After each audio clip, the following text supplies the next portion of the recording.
En septiembre del 2025, Nepal vivió una ola de protestas que marcaron un antes y un después en su historia reciente. Todo comenzó el 8 de septiembre cuando las censuras de las redes sociales y la corrupción gubernamental desataron un descontento masivo, especialmente entre la juventud.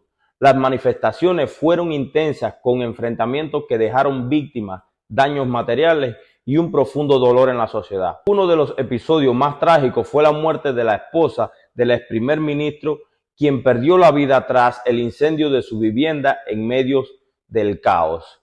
Y aquí es donde surge la reflexión más dura. Las vidas que se pierden en este tipo de situaciones recaen en la responsabilidad de los gobiernos, de los mandatarios y de quienes los sostienen en el poder. Ellos son los únicos que tienen la capacidad de entregar el poder, de abrir paso al cambio y de permitir que el pueblo decida libremente su futuro. Pero con sus leyes, sus prohibiciones y sus sanciones al pueblo terminan provocando un escenario de confrontación que deriva en violencia y muerte. El pueblo, en el fondo, no busca otra cosa que libertad y un cambio real. Los que disfrutan y se aferran a la represión son los dirigentes, que sin importar el costo humano prefieren mantener sus privilegios. En este caso, irónicamente, la tragedia golpeó incluso al mismo círculo de poder, pero no deja de ser consecuencia de las decisiones de quienes gobiernan.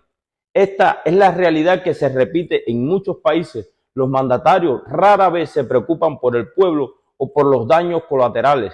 Son ellos quienes, con sus actos de represión y negativa al cambio, terminan sembrando la semilla de los mismos actos violentos que luego condenan. La historia de Nepal nos recuerda que por encima de los sistemas y de los gobiernos, el verdadero poder está en la mano del pueblo y que los pueblos, tarde o temprano, siempre se levantan para reclamar lo que es suyo: libertad, dignidad y futuro.